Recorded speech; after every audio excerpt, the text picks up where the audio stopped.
Bonjour les sportifs connectés, c'est Jérôme du blog montrecardiogps.fr. Est-ce que vous pouvez me faire confiance? Comment est-ce que vous pouvez être sûr que lorsque je réalise un test, en fait, je ne cherche pas juste à gagner de l'argent en faisant plaisir aux marques? Parce que donc je gagne de l'argent de différentes manières avec le blog MontreCardioGPS. Il y a d'une part la publicité sur les vidéos YouTube et puis d'autre part les liens affiliés sur le blog dans un test, une comparaison qui, lorsque vous cliquez dessus et vous faites une commande, me permettent de toucher une commission.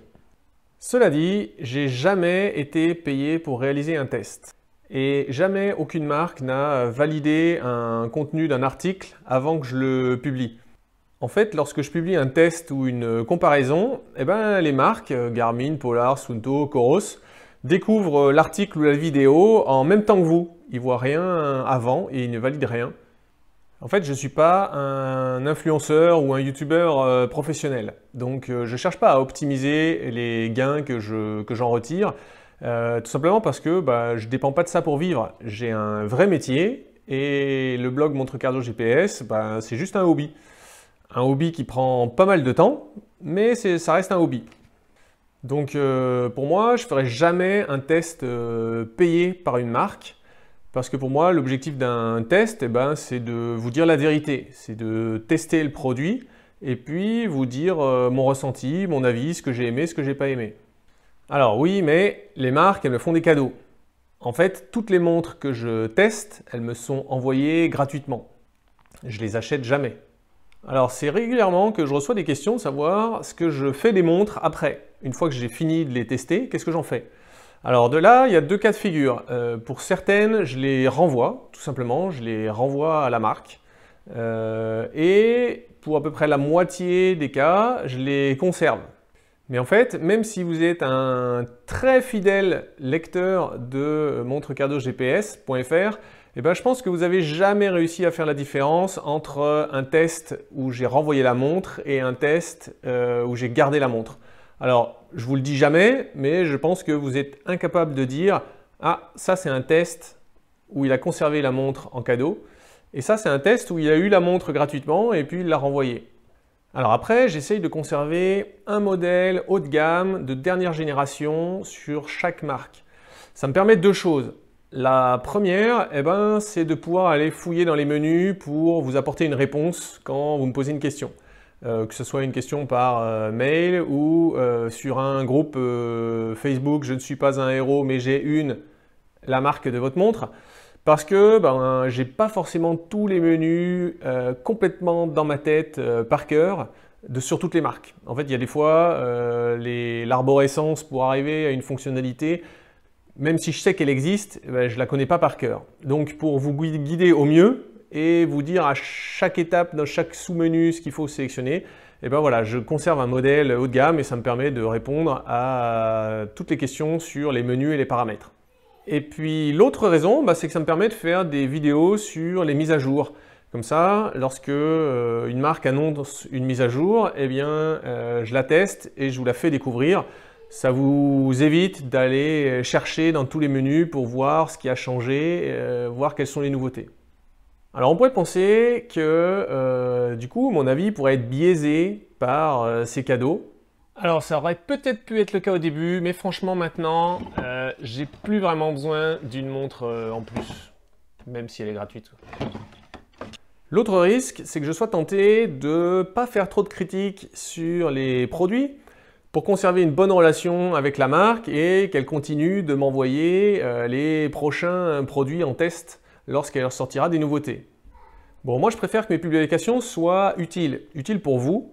Et jusqu'à maintenant, ça n'a jamais posé aucun problème à aucune des marques avec qui je suis en relation.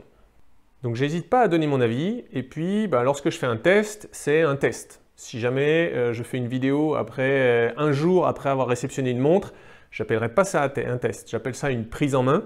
Mais lorsque j'annonce dans un article ou une vidéo un test, c'est qu'en général, j'ai utilisé la montre pendant à peu près un mois, ce qui me permet de couvrir différentes disciplines sportives et pas que quelques sorties de course à pied où en fait, il ne suffit pas d'une sortie pour se faire un avis sur la précision GPS ou la fiabilité du capteur cardio.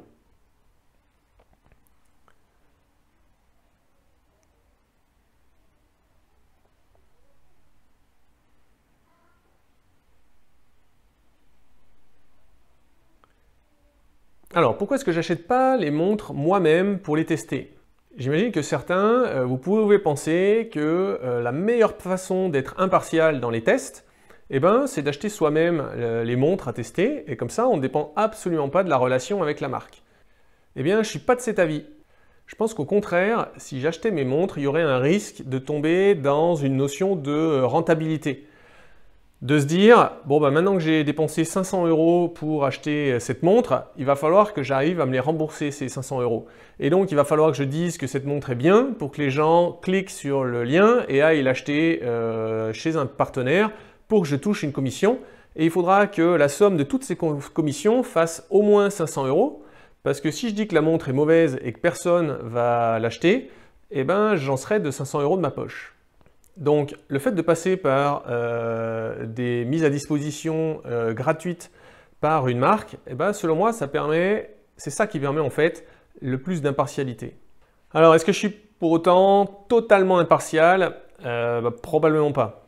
J'essaye d'être le plus exhaustif possible dans les fonctionnalités que je teste, mais il en reste pas moins que en fait, j'ai ma pratique sportive qui n'est pas la même que tous les abonnés de la chaîne YouTube ou tous les lecteurs du blog.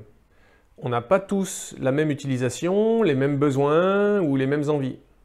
Et puis en plus, en termes d'interface, c'est encore pire. Là, il peut y avoir des gens qui aiment des choses complètement différentes.